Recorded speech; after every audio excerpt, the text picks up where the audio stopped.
말씀을 들으셔서 아시겠지만 중요한 사람이 두 사람이 나옵니다. 누굴까요? 고넬료와 베드로죠. 고넬료와 베드로입니다. 우리가 성경을 조금만 주의 깊게 살펴보면요, 이 두 사람의 신분과 상태가 전혀 극과 극에 있다는 것을 알게 됩니다. 고넬료는 일단 어떤 사람입니까? 어떤 나라 사람일까요? 아마 로마 사람일 거예요. 그렇게 추측할 수 있는 이유는 이 사람이 로마 군대의 백부장입니다. 로마 군대의 백부장을 다른 나라 사람이 할 수 있지 않느냐? 물론 그럴 수 있습니다. 그럴 수 있는데 아마도 이 사람은 로마인일 가능성이 굉장히 큽니다. 당연히 이방인이었겠죠. 그리고 그는 다들 아시겠지만 백부장은 어떤 사람입니까? 군대에 이제 100명 정도 부하를 거느린, 그러니까 꼭 100명은 아닐지라도 그 정도 지위를 가지고 있는 군대의 장교죠, 장교. 굉장히 높은 장교는 아니지만 그래도 중간급 정도 되는 장교입니다. 당연히 신분이 보장되어 있었던 사람이겠죠. 하인들이 나오는 곳으로 보아서 그는 아마도 하인들을 거느린 남부럽지 않게 사는 사람이었을 가능성이 굉장히 큽니다. 자, 근데요, 베드로는 어떤 사람입니까? 베드로는 유대인입니다. 그죠? 유대인입니다. 베드로의 신분은 어떤 사람입니까? 어부죠. 그러니까 갈릴리에서 물고기를 잡던 어부입니다. 굉장히 미천한 신분이죠. 그 당시에도 어부들은 그렇게 대접받지 못하는 그런 상태였습니다. 그리고 복음서에 나타나는 말씀으로 비추어 보아서 그 베드로의 어떤 교육 수준은 어땠을까요? 그렇게 높지 못했을 거예요. 사람들이 막 비꼬는 그런 장면도 있습니다. 성경을 읽다 보면. 갈릴리에서 무슨 일종의 이제 똑똑한 사람이 나을 수 있겠느냐, 그런 식으로 좀 비꼬는 장면들도 있습니다. 그러니까 갈릴리 지역 사람들은 좀 변방이어졌었고, 또 교육받지 못한 사람들이 많이 거주하는 그런 인식이 많아요. 베드로도 어부였었으니까 물고기를 맨날 물고기만 잡던 사람이었으니까 그렇게 썩 높은 교육 수준을 받지 못했을 거예요. 그렇다고 그가 재산이 많았던 것도 아닐 것 같아요. 배가 있었어요. 배를 어떻게 했습니까? 버리고 떠났죠. 그러니까 배를 버리고 떠났습니다. 배가 컸을까요? 작았을까요? 작았을 것 같아요. 제 생각에는. 그죠? 우리가 만약에 베드로라면 배가 집채만한 배예요. 그러면 그걸 쉽게 버릴 수 있었을까요? 못 그렇겠죠. 근데요, 예수님께서 부르실 때 과감하게 배를 버리고 쫓아갑니다. 아마 작은 쪽배 정도 되는 그 정도 수준의 배를 가지고 있던 그렇게 재산이 많은 사람이 아니었던 것 같아요. 평범한 사람이었습니다. 평범한 사람. 그러니까 극과 극의 위치에 있는 두 사람이 오늘 한 곳에서 만나서 펼쳐가는 오늘의 이야기가 사실은요, 사도행전의 한 중요한 부분을 우리에게 보여주고 이야기를 해주고 있습니다. 자, 말씀을 보셔서 아시겠지만 드디어 이방인들에게 공식적으로 성령이 임합니다. 공식적으로 성경에 나타난 바에 의하면 공식적으로 성령이 임합니다. 자, 이 짧은 이야기는 이후 초대교회의 역사에 많은 영향을 끼칩니다. 그리고 그 영향은 오늘날 우리에게까지 전해져 이어오고 있는 것입니다. 중요한 장면이 아닐 수 없습니다. 자, 가니사라에 살고 있던 이 백부장 고넬료는 이방인이었습니다. 그런데 이방인이 로마인이었으면서 로마의 군대 장교였으면서 그랬던 사람이, 그런데 놀랍게도 하나님을 믿고 경외하는 사람이었었어요. 그가 어떻게 하나님을 경외했는지에 대해서는 성경이 약간 부수적으로 설명을 해주고 있습니다. 어떤 식으로 부수적으로 설명을 해주실까요? 그가 그 주변의 사람들에게 선행을 하고 선의를 베푸는 그런 일들을 잘 행했다라고 말하고 있습니다. 나중에 하인들이 베드로를 찾아갔을 때 그 베드로에게 고넬료의 하인들이 베드로에게 자기 주인을 어떻게 소개를 하고 있냐 그러면은 이렇게 소개를 하고 있어요. 그렇죠. 하인들이 자기 주인 고넬료를 베드로에게 소개하는데, 고넬료는 의인이요 하나님을 경외하는 사람이다 라고 소개를 합니다. 온 유대 족속이 칭찬을 하더니, 이 얘기는요, 로마 사람들만 고넬료를 칭찬을 하는 게 아니라 이방인, 유대인이 누구를 칭찬하고 있습니까? 로마 사람인 고넬료를 칭찬하고, 그러니까 평소에 그 지역에서 고넬료는 굉장히 선한 사람이고 덕을 행하는 사람으로 아마 평판이 나 있었을 것 같아요. 입장 바꿔서 생각해 보자고요. 우리가요 하인입니다. 근데 주인이요 몹쓸 사람이에요. 그런데 주인이 누구한테 보내가지고 누구를 데리고, 근데 주인을 소개를 합니다. 물론 이제 거칠애로 이렇게 잘 얘기를 할 수는 있겠죠, 그죠? 근데 우리의 마음 속에는 그런 마음이 안 생길 가능성이 크겠죠. 근데 이 하인은 가서 베드로에게 자기 주인의 칭찬을 자랑합니다. 자, 이런 것들로 종합해 봤을 때 아마 고넬료는 하나님을 경외하는, 굉장히 잘 경외하는 사람이었을 것이고 잘 믿는 사람이었을 것입니다. 그런 그가 오후 3시쯤 기도를 하고 있었어요. 성경에는 몇 시쯤이라고 나옵니까?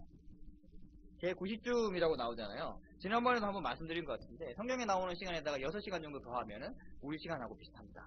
그러니까 제 90쯤이니까 오후 3시쯤 되었을 거예요. 오후 3시쯤 기도를 하고 있었습니다. 그때 천사가 나타납니다. 이 천사는 고넬료의 믿음과 선행에 대해서 인정을 하고 요바에 있는 베드로를 찾아서 데리고 오라라고 이야기를 합니다. 그러니까 고넬료는 천사가 떠나자마자 하인들과 군사 한 사람을 베드로에게 보냅니다. 그리고 이튿날 그들이 요바에 이릅니다. 아마 그렇게 먼 거리는 아니었을 거예요. 그죠?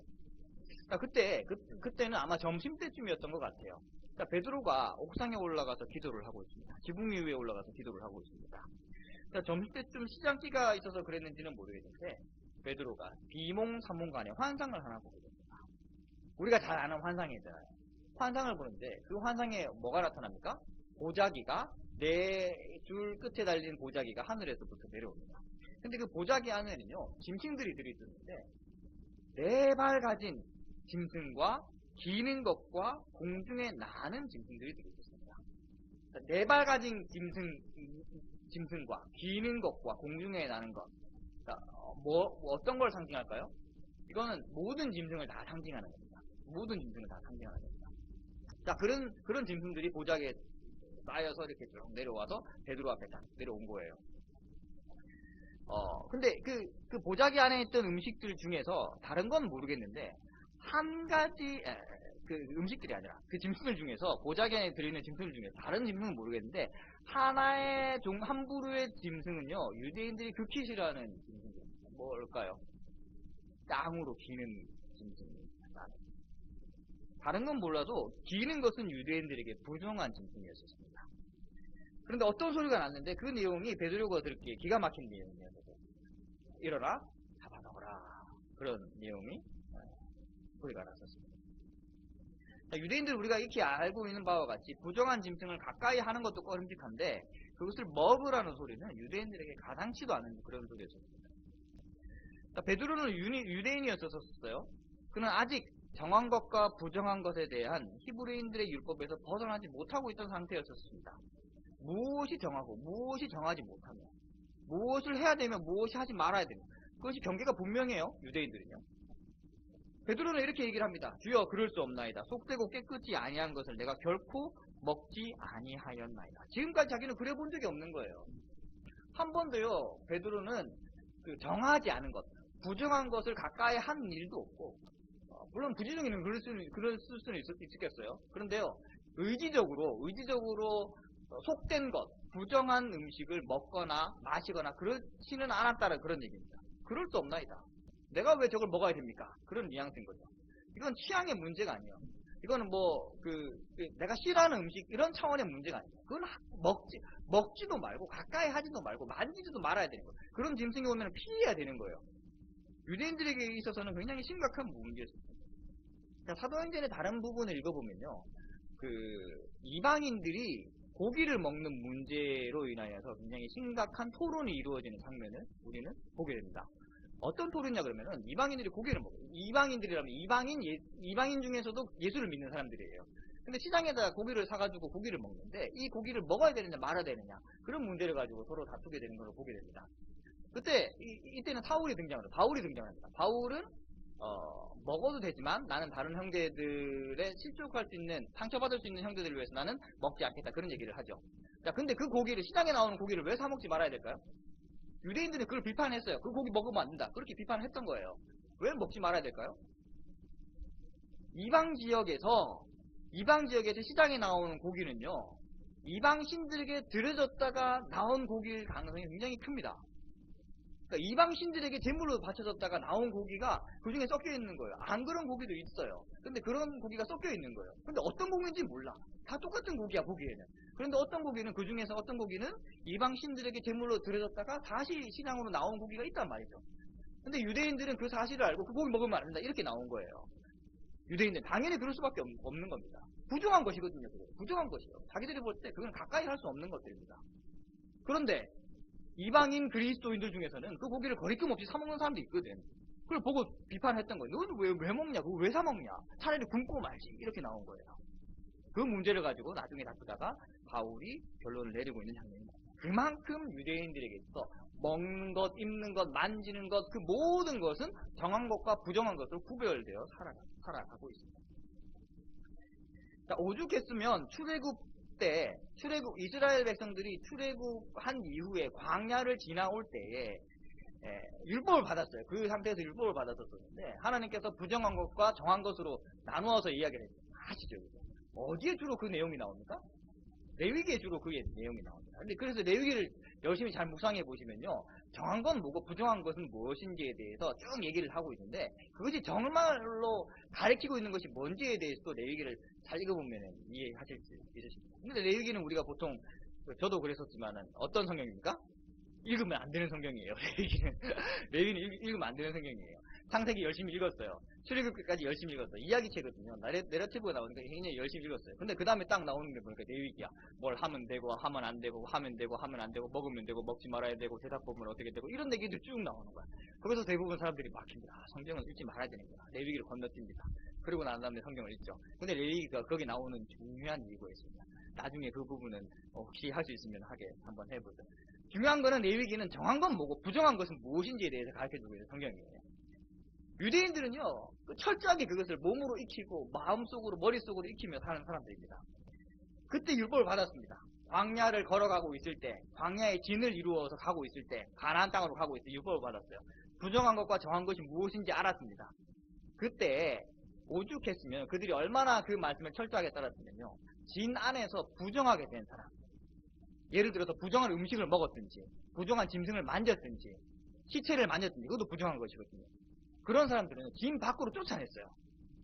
진이 이렇게 큰 진이 있으면 그 진을 쫓아내가지고 어느 정도 기간이 지난 후에 정하게 되었을 때 다시 진 밖으로 불러들여서 제사장님을 보내고 그런 절차를 거쳤습니다. 그 정도로 유대인들은요, 부정한 것에 대해서 민감했던 사람입니다. 항상 경계를 했던 그런 사람들입니다. 그런데 이 두 번째 소리가 베드로의 말문을 막아버리죠. 하나님께서 깨끗하게 하신 것을 내가 속되다 하지 말라 라고 말씀하십니다. 베드로는요, 이 말을 듣고 의아해합니다. 이게 도대체 무슨 말이냐. 그때는 알지 못했었어요. 때마침 그때 누가 나타났냐? 고넬료가 부인 하인들이 베드로를 찾았습니다. 베드로를 만나서 자기 주인 고넬료가 만나자고 한다라고 이야기를 하고 자초대 지동을 이야기합니다. 그날 그 하인을 베드로가 머물게 하고 다음날 그들과 더불어서 그들을 따라 가이사라로 갑니다. 고넬료의 집에 도착을 하니까 고넬료가 베드로를 극진하게 영접을 합니다. 그리고 그와 더불어서 여러 사람과 함께 있습니다. 그들을 보고 베드로는 이렇게 이야기를 합니다. 이르되 유대인으로서 이방인과 교제하며 가까이 하는 것이 위법인 줄을 너희도 알거니와. 부정하다는 것이죠. 유대인으로서 이방인과 가까이 하는 거 부정한 거야. 원래 그렇게 하면 안 되는 거야. 이렇게 얘기를 하고 있는 거예요. 하나님께서 내게 지시하사 아무도 속되다 하거나 깨끗하지 않다 하지 말라 하시기로 부름을 사용하지 아니하고 왔노라. 그런데 하나님께서 내게 어떤 환상을 하나 보여주셨는데 그걸 보고 있으니까 속되다 하거나 깨끗하지 않다 하지 말라고 하셨어. 뭐 어떤 의미인지는 내가 정확하게 잘 모르겠는데 일단 하나님의 명령을 쫓아서 지금 너희한테 왔다. 메시지 성경, 유진 피터슨의 메시지 성경은요, 이걸 조금 더 이렇게 쉽게 표현을 하고 있습니다. 제가 한번 읽어드릴게요. 여러분도 알다시피 이것은 아주 이례적인 일입니다. 유대인들은 절대로 다른 민족 사람들을 찾아가서 편안하게 어울리지 않습니다. 그러나 어느 민족도 다른 민족보다 나을 게 없다는 것을 하나님께서 내게 보여주셨습니다. 그래서 여러분이 나를 부르러 왔을 때 내가 아무것도 묻지 않고 따라오는 것입니다. 베드로는요, 일단 고넬료가 왜 자기를 불렀는지 알지 못한 상태에서 왔습니다. 하인들을 따라서 왔어요. 자, 천사의 말을 듣고 하인을 보낸 고넬료나 그 하인이 자신을 찾아왔을 때 아무 이유도 묻지 않고 따라온 베드로는요, 사실 하나님 앞에서 똑같은 사람이었습니다. 고넬료를 생각해 보세요. 고넬료는요, 베드로가 어떤 사람이었는지 알았었을 거예요. 그럼 베드로에게 자기의 하인을 보냅니다. 아무 거리낌 없이. 그리고 베드로는요, 그 하인이 찾아왔을 때 정말 아무 거리낌 없이 하나님의 말씀대로 그를 쫓아갑니다. 아무 이유도 알지 못하지. 그들은 처음에 말씀드린 대로 신분적으로는요, 극과 극에 있었던 사람이지만 하나님을 경외하고 하나님의 말씀을 쫓아 살고 하나님의 말씀에 순종하며 살아가는 것은 같았습니다. 사람이 이렇게 살기란 쉬운 것이 아니죠. 서로 반대를 위한 반대를 그렇게 살아가는 게 일상이에요. 한마디도 지지 않습니다. 한마디도. 납득이 되지 않습니다. 자기에게 뭘 얘기를 했는데 그게 납득이 안 되고요. 공감이 안 되면요, 전혀 동의하지 않아요. 이유도 없어요. 그냥 무조건 반대예요. 유치하고 한심하기 짝이 없어요. 그런데 생각해 보면은 정도의 차이가 있을 뿐 우리도 살아가는 모습 가운데 별반 다르지 않는 모습을 우리가 확인할 수 있게 될 것입니다. 대부분의 사람들은요, 저를 포함해서 대부분의 사람들은 지극히 자기 중심적으로 살아갑니다. 자기 가족 중심적으로 살아가고요. 납득이 안 되면요, 우리는 무슨 일을 하든지 납득이 안 되면요, 그걸 하기가 싫은 거예요. 그걸 왜 하고 있는 겁니까? 이해가 안 되는 일을 우리는 하지 않습니다. 그만한 가치가 있어야 되고요. 그만한 이익이 우리에게 있어야지만 우리의 몸은 움직여집니다. 우리의 마음은 움직여집니다. 아니면 우리는 움직이지 않습니다. 이해되지 않고 납득되지 않으면 하지 않을 뿐더러 부득이 하게 되더라도 투덜거리게 되죠. 뭘 하더라도 투덜거리게 되고 불평하게 되는 것이 우리의 모습입니다. 이것이 세상을 살아가는 자연스러운 이치입니다. 그런데 고넬료와 베드로는 이런 이치에 걸맞지 않는 모습을 지금 보고 있습니다. 둘 다 하나님의 말씀을 따라서 경청하여서 그대로 순종하며 살아가는 것입니다. 이것이 하나님을 믿는 사람들이 가져야 되는 모습일 수 있는 것이죠. 자, 이 두 사람이 만나서 역사적인 장면을 만들어냅니다. 자, 베드로는 고넬료에게 자초지정을 이제서야 듣습니다. 사실은요, 이러이러해가지고 천사가 나에게 왔는데 이러이러한 이유 때문에 당신을 불렀습니다. 이렇게 이제서야 듣습니다. 자, 베드로는 고넬료의 말을 다 듣고 난 다음에 이렇게 반응을 합니다. 34절, 35절을 보면 이렇게 얘기를 하고 있네요. 베드로가 입을 열어 말하되 내가 참으로 하나님은 사람의 외모로 보지 아니하시고 각 나라 중 하나님을 경외하며 의를 행하는 사람은 다 바르시는 줄을 깨달았도다. 이제서야 베드로는 깨달은 거예요. 지금 그 앞에 베드로가 기도를 하고 있을 때 비몽사몽간에 하나님께서 보여주는 그 환상이 어렴풋이 어떤 내용인지는 알겠는데 그 내용을 따라서 왔더니 이제서야 아하, 내가 이제는 무엇 때문에 여기에 왔고 하나님께서 나에게 말씀하시려고 하는 것이 무엇인지를 깨달은 거예요. 자, 요 전까지 베드로가 사람을 나누는 기준은 어떤 기준이었을까요? 세 가지 불과 있었습니다. 요 전까지, 깨닫기 전까지는요. 베드로가 사람을 딱 보면요, 저 사람은 이 사람이네, 이 사람이네, 이 사람이네, 세 가지 부류가 있었는데, 첫 번째는요, 예수를 믿지 않는 유대인이에요. 두 번째는 예수를 믿는 유대인입니다. 세 번째는 뭘까요? 이방인이에요. 이방인은 예수를 믿든지 예수를 믿지 않든지 상관없어요. 이방인이 아니라. 베드로의 기준은 이렇게 세 가지였었어요. 지금까지 그 세 가지 기준으로 살아왔었어. 그런데 이제 요때 깨달은 이후에 고넬료의 이야기를 듣고 깨달은 이후에 아하라고 자기의 머리를 치면서 기준이 바뀝니다. 어떻게 기준이 바뀔까요? 예수를 믿는 사람, 예수를 믿지 않는 사람, 이렇게 바뀝니다.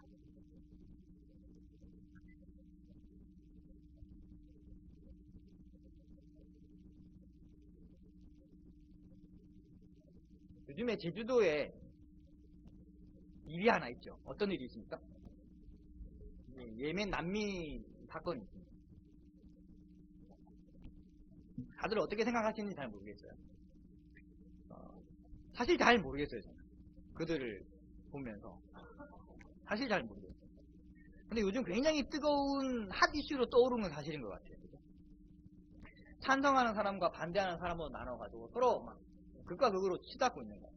어제도 보니까는 그 서울에서 모여서 집회를 했더만. 자, 양쪽 주장을 다 들어보면요, 둘 다 납득이 돼요. 아, 그렇구나. 반대할 만한 이유가 있네. 아, 찬성할 만한 이유가 있네. 납득이 됩니다. 한편으로는 걱정이 되기도 해요. 한편으로는 안타깝기도 합니다. 자, 쉬운 문제는 아닙니다. 더군다나 우리나라가 지금까지는 난민 정책에 대해서 그렇게 관대한 정책을 펼친 나라가 아닙니다. 난민 신청하기가 굉장히 어렵습니다. 우리 이강원 목사님하고 저랑 이제 함께 공부했던 친구 중에 갑자기 이름 생각이 안 나요. 그 여자친구 최신의 자매는 중국인이에요. 근데 우리랑 같이 공부하고 오랫동안 한국에 살았어요. 근데 그 난민이 아니라 한국 국적을 취득하는 게 굉장히 어렵다는 이야기를 들었습니다. 그러니까 난민은 뭐 더더군다나 더 힘들겠죠. 그리고 우리나라는 지금까지 이렇게 많은 난민들을 한꺼번에 처리해본 경험도 없었습니다. 이후에 어떻게 될지는 지켜봐야겠지만 이게 이제 되든지 안 되든지 간에는 사회의 영향력과 파급력이 미치는 것이 굉장할 겁니다. 만약에 난민으로 그들을 다 받아준다면 어떤 일이 일어날까요? 우리가 이제 그들을 책임져야 될 의무가 이제 생기는 거예요. 그리고 그 지역사회에서 그들을 책임져야 할 의무가 생기는 거고, 더불어 함께 살아야 될 그런 이제 의미가 생겨난 겁니다. 그와 더불어서 그들뿐만 아니에요. 몇백 명 그들뿐만 아니에요. 지금까지 난민 신청한 사람들 얼마나 많겠습니까? 그런 사람들을 어떻게 처리할 것인가에 대한 그런 문제가 생겨나게 될 겁니다. 근데 아무리 저는 이걸 들여다봐도 정치적으로 사회적으로는요 답을 못 내리겠어요. 제 스스로는 정치적으로 사회적으로 접근을 해서는 얘네들을 어떻게 처리해야 될지 답을 못 내리겠어요.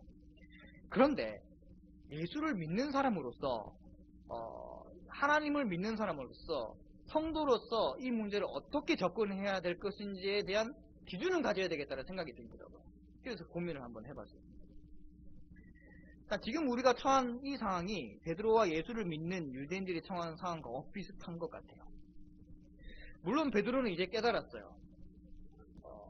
사람을 보니까 예수를 믿는 사람이 있고 믿지 않는 사람이 있고, 그런데 그런 인종은 이제는 구분이 없더라. 그런 걸 깨달았어요. 그러니까 그는 변했습니다. 그들은 이 이방인들을 형제도로 받아들였었습니다. 그들에게 예수님에 대한 이야기를 전했고, 또 그들에게 성령이 임했었습니다. 나중에 그 뒷부분에 제가 읽어드린 부분을 보면은 그들에게 임한 그 성령의 사건이 오순절날 제자들에게 임한 성령의 사건과 똑같다는 것들을 우리는 알 수 있습니다. 그들이 제자가 된 거예요. 그들은 세례를 받았고 예수 그리스도 안에서 한 형제가 되었습니다. 그런데 이후에 성경을 보면요, 다른 예수를 믿는 유대인들에게는 이 문제에 접근하는 것이 쉬운 일이 아니었으면 우리는 계속해서 사도전을 읽어보면서 알게 됩니다. 이방인과 유대인들, 그러니까 믿는 이방인이에요. 믿는 유대인들이에요. 그 두 부류의 사람들이 부딪히는 그 문제를 끊임없이 계속해서 나옵니다. 이 문제를 해결하기 위해서 많은 회의를 거치고 의논을 했습니다. 그만큼 심각한 문제였습니다.